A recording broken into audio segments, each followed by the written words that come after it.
Okay. Thank you. Don't sit next to me. We will hold your children hostage. No, we're good. Yeah. I got to hold the comfort pillow. Thank you. Hey, everybody. I don't know if we saw it a little bit earlier or not, but I figure we've got a small crowd, but a nice casual crowd. So this is the panel that I enjoy the most. And Cole here is going to be helping me out. Right, Cole? Sure. Thank you. And one of the things we're going to do is, it's funny because being in DC for so long, it sounds, I always feel like the new kid, but I've been in DC now for a little bit over 15 years. And for me, it's a dream, it was a dream come true, and every once in a while I talk to folks about it, and I show very proudly a list of rejection letters that date back to 1976, I think it is, pretty much, when my first rejection letter came. So, and I've collected them ever since. And the interesting, so my career path for comics is an interesting one. If you want to become a writer, you have to become publisher first, and you'll be the only guy that hires yourself. I would not recommend that to everybody, but I got a couple of wonderful people here with me. First of all, I'd like to introduce Cole, because since we're telling our secret origin of how we want to be in the business, you're going to talk about how you want to be in the business and the path you're going to take, okay? Yes. Okay, good. And with me right now is Alisa Kwitney. Now, Alisa, let's go through you have a secret origin. I have a checkered past, so I... and that's why we like her. So in the 90s, I was an assistant editor and then an editor at Karen Berger's Vertigo Group at DC. And I also wrote some comics, and I also did some of the DC-related art books like Vertigo Visions and Sandman King of Dreams. And now I'm freelance, and I did a Batgirl Convergence story more recently, and I this November have Mystic U coming out, which is a magical university with some magical DC characters that may be familiar to you, like Zatanna, who's actually 18 and a student in this, and a different take on Enchantress, and Sargon the Sorcerer, and other characters. And I'm also a novelist, and I've written books for adults, for young adults, for immature older adults, and those are things that I do. I think we're all immature older adults. But we're going to get in, I'm going to introduce Justin Jordan right next, and Justin, just want to give us a little bit of your background as well.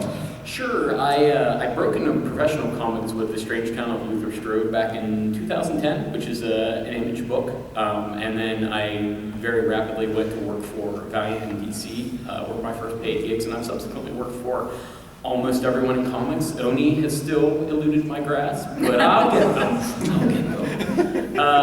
And so I've actually been doing that full time for 6 years. Prior to breaking in, I actually spent 10 years doing small press, self-pubbed stuff.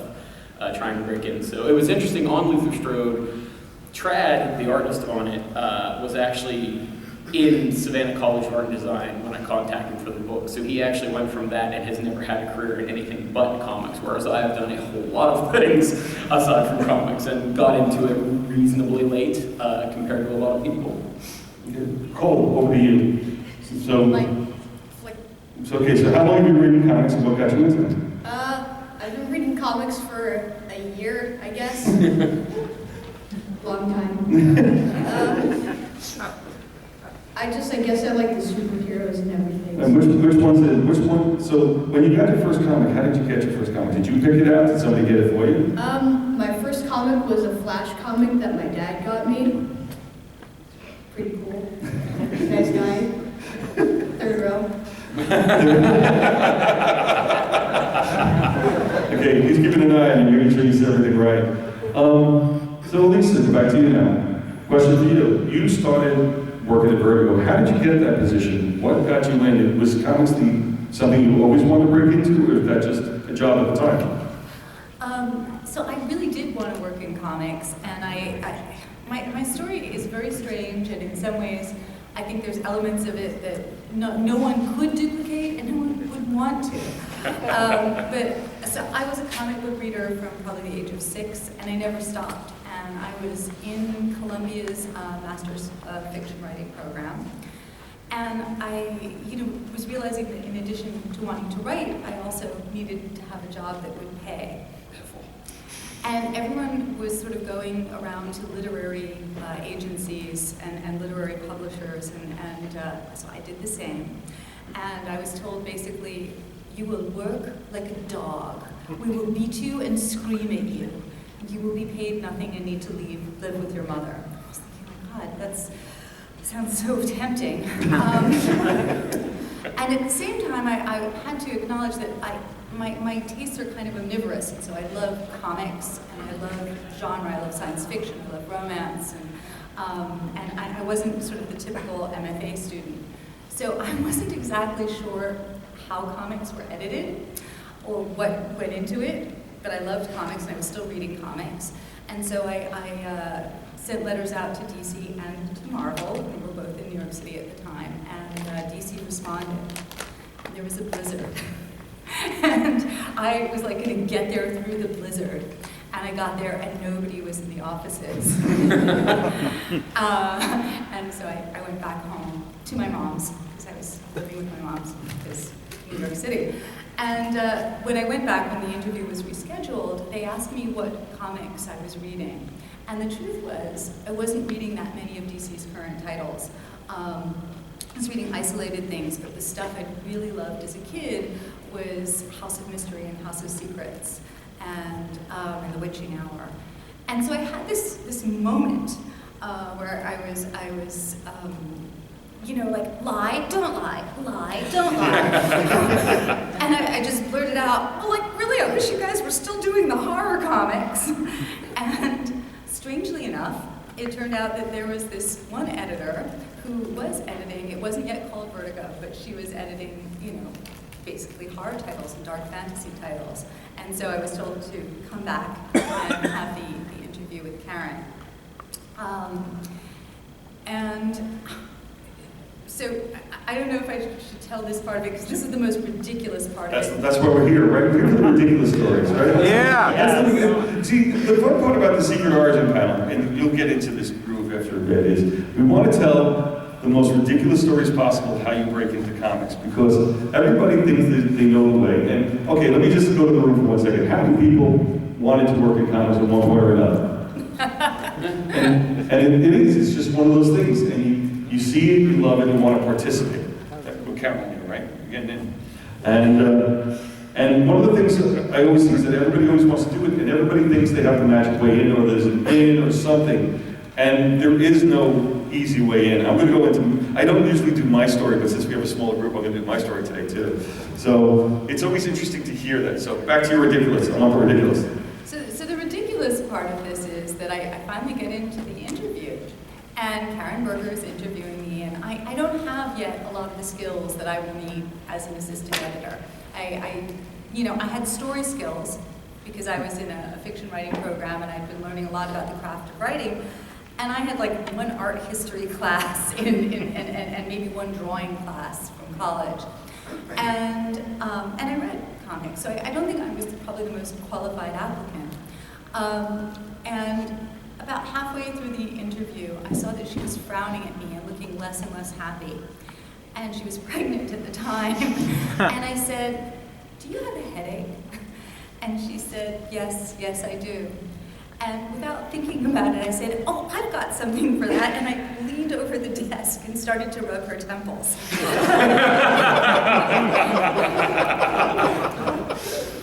I don't recommend this to anyone. That's a job interview. As I'm doing it, I'm thinking, oh, I think this was a mistake. And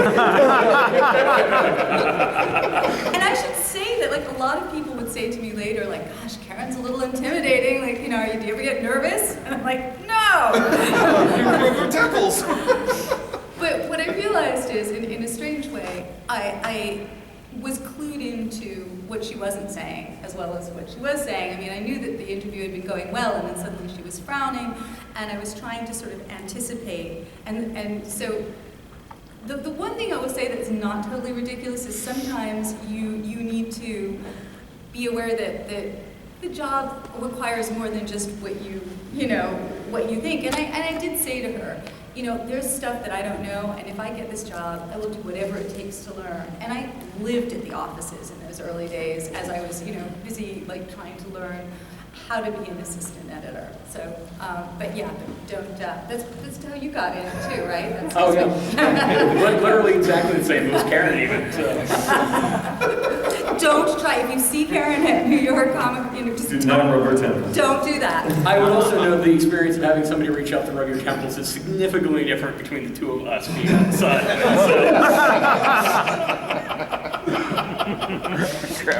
And Justin, so how long were you, did you self-publish? Who gave you your first work? So my actual first paid comics work, now I had done a lot of other paid, I was remarking on this yesterday, in the 25 odd years that I've been getting paid to write, I've done almost everything for money, writing-wise. I've actually written lyrics to heavy metal songs, which I have no musical talent whatsoever, so that was impressive, and I've done hundreds of newspaper articles, I've written commercials for television, all that kind of stuff, so I've done that. But in terms of comics, actually the first people to pay me were you guys, and not for Team 7. Zuda was actually my first paid comic book work. Yeah, Zuda, back in 2007, Zuda was a webcomics initiative that DC did that was, and this is not blowing smoke up Dan's butt, that was a thing that was ahead of its time. If it had been a thing a few years later. Don't do that either. Yeah.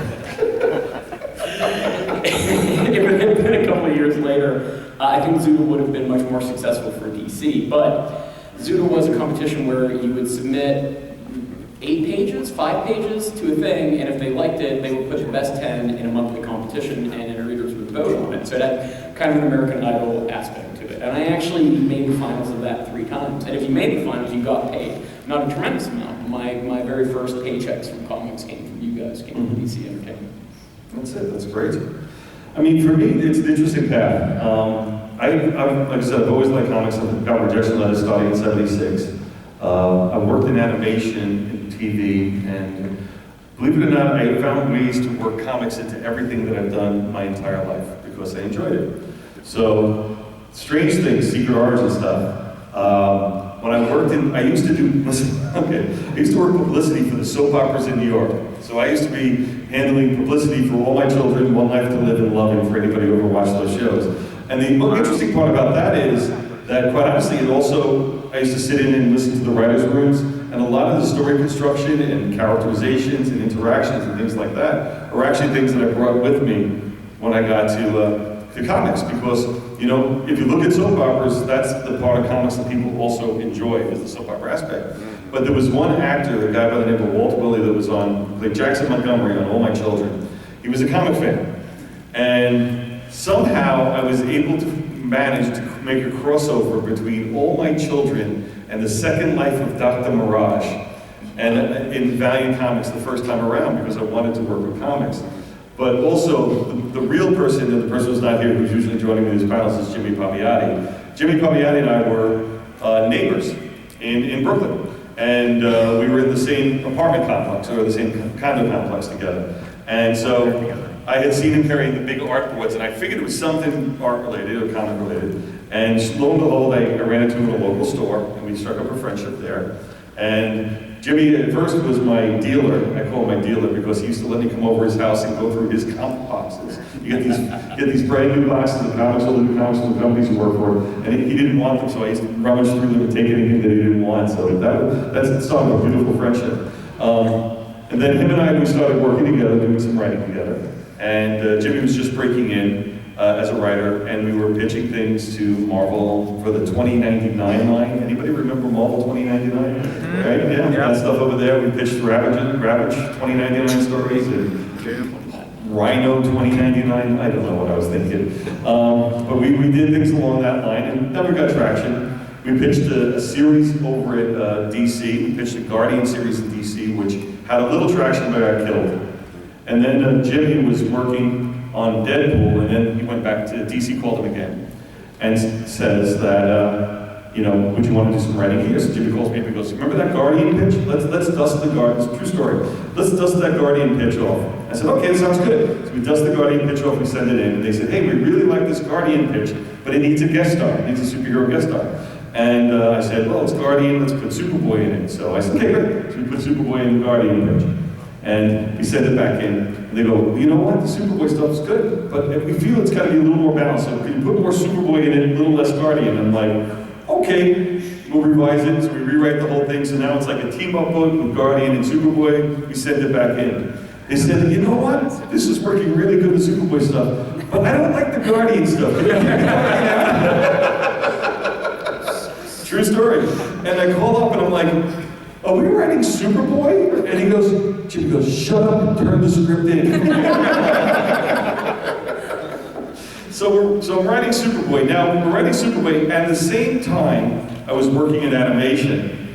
And it was an interesting moment because, I was bi-coastal, flying back and forth. So I wanted to get back on the East Coast, ironically, because I'm living in California again because of DC. But a friend of mine, a mutual friend of mine, introduced me to Paul Evans. So I'm sitting with Paul Evans, and they said, well, he's looking for somebody who has comic book knowledge but outside experience. And I said, well, I can fit that bill. So as we're writing Superboy, I'm interviewing for a job at DC simultaneously.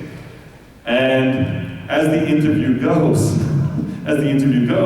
I have several interviews with Paul, and halfway through the interviews, like the third or fourth one, I go, I'm co-writing Superboy, and I started talking about Superboy, and Paul goes, Superboy, you're on Superboy? And he realized he has this big rack of comics behind him, and he stands up, turns around, pulls the Superboy off the shelf, looks at him and goes, damn it, you are! And he goes, completely surprised him. I said, I'm glad to see you're keeping good vision on what we're doing here.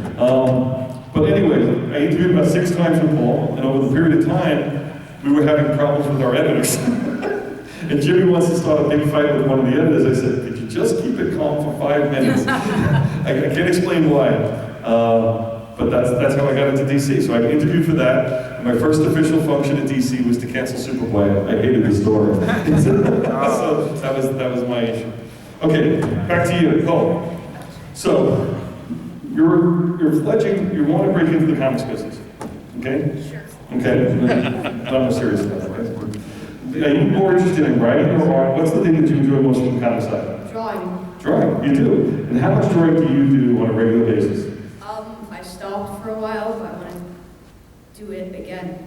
Okay, now do you know that when you're doing it, do you do storytelling, or do you just do character designs, or what type of art do you like the best? Storytelling. And what's your inspiration for? What do you like, and what are you emulating? What are your inspirations for art? What's my inspiration? Yeah, what comics do you like? When you're drawing, are you drawing like another artist, or are you designing it for yourself? Myself. Oh, okay, there you go. That's good. So you're heading more like independent route. You're not like trying to be the next Jim Lee. No. Okay. Okay, because we got one more. So, back to you, Alisa. But now you're at DC Comics, you're working as an editor. How was your time there, and what did you get from those days that you brought into your writing? Well, so first of all, people ask sometimes, should you get an MFA? Is an MFA a useful, way to spend your money or your parents' money? And I have to admit that I don't remember a lot of what I learned in my MFA program, but I remember tons that I learned as an editor at DC. And at that time, it was also not frowned on. I don't know, but I was editing, and occasionally I would write, and then someone else would edit me.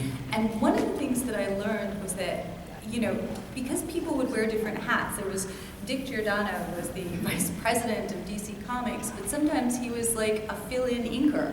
And I remember that the first time Karen said to me, you need to tell Dick that this is the deadline, and you need to, I'm like, he's the vice president, But when we switched hats, it was okay. He would say, that's the deadline, I've got it. And he treated me as if I were a grown-up, which was shocking to me.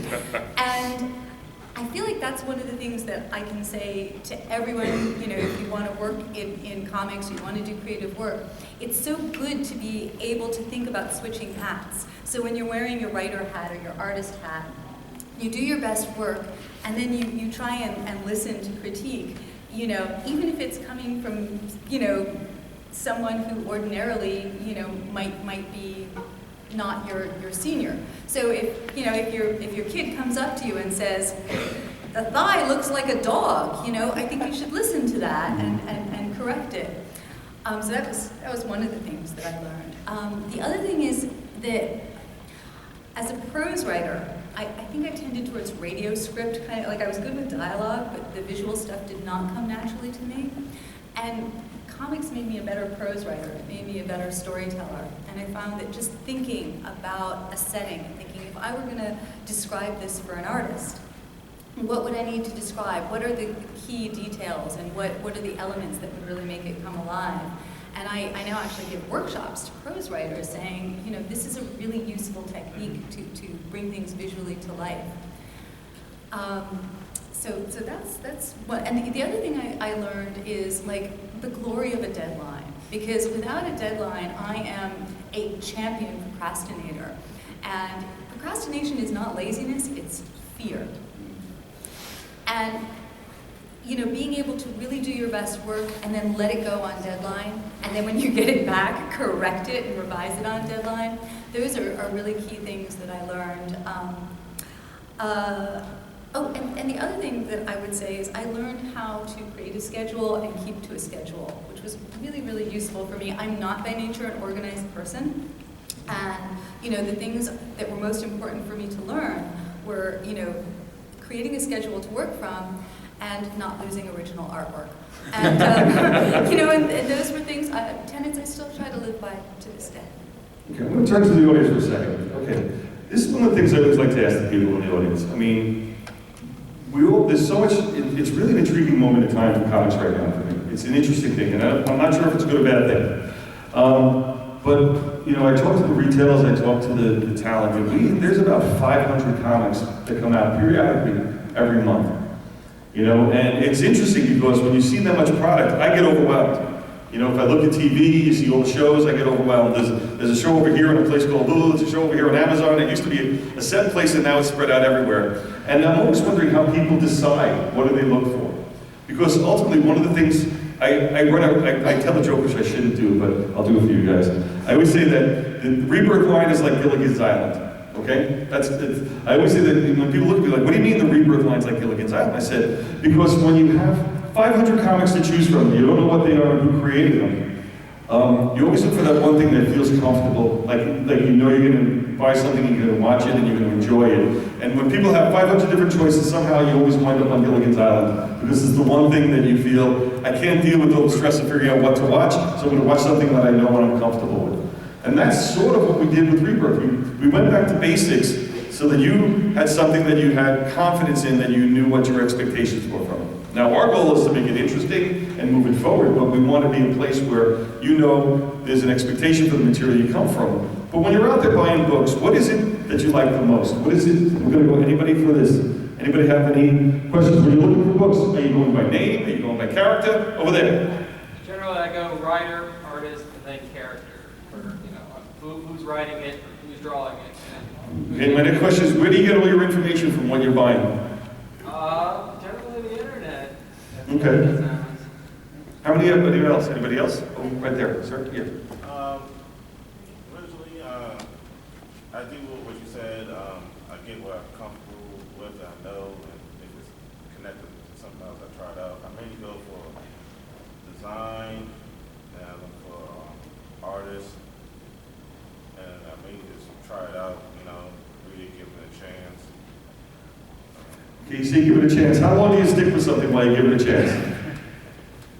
Well, I'm a story person, and I was like art design, so if it grabs me and keeps me interested, then I pretty go with it, until I lose interest. Sure, okay. Anybody else? Right here on the aisle. So, yeah, I go for the classics. Ironically, I think it's going to be Superman. Mm-hmm. So, because that character in itself embodies hope. It embodies the best of people. What I look for in a comic, though, starts with the artwork. It starts with the cover, the thing that grabs you when you walk by or when you used to be in the grocery store. Yeah. Then it's the inside artwork, but secondarily, not just the artwork itself, but the dynamics of the artwork. the way the page is laid out, the way that the inking, everything about the actual artwork, but the story has to support that. And I mean, ironically, I know the story should be more important than written, but it's a visual medium. I want the story to drag me along just through the art alone. Okay. One of them. Okay. I usually go for a character's story that's this. Okay. Okay. Guy behind you. Oops. Stand up so I can hear you a little bit better, my friend. I usually go for like good development of characters and also good art. Good art. Okay, there you go. Thank you for that. Okay, I'm going to go back down to Justin for a second. Justin, did you ever have a real job? What was that? Did you ever have a real job? Oh yeah, I've had lots of real jobs. I've been a lumberjack, a bouncer, video store clerk. Most of my career, I was an MCO operator at a television station. I ran a production facility that made commercials in the DC, well, it's technically the DC area. I was actually up towards Hagerstown. And then before I went into comics, I was actually running a library program in rural Pennsylvania. And how much of that past history and that different responsibilities you had over the years inform what you do when writing? How much do you draw from, or how much do you bring from yourself into your writing?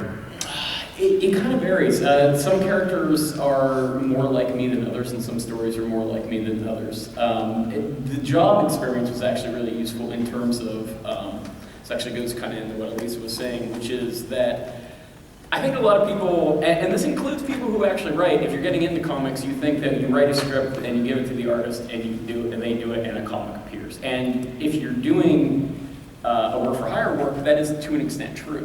But in every other aspect of comics, you have to wear a tremendous amount of hats. And the ability to know how workflow is and have discipline about that kind of stuff is important. So when I'm doing image comics and creator-owned like that, like on my image comics, I am the editorial staff. So making sure all the wheels are keep running is all on me. That is the entirety of that. So the job experience has actually really informed that. The other part of it is my jobs have been varied, and they have also had me interacting with a lot of different kinds of people. So I have a good Rolodex of character types that that they're actually drawn from my actual life, which is good. I recommend that if you can get that kind of weird and varied life experience, it's probably handy as a writer. Yeah. Alisa, back to you. How much? I should ask you a different question.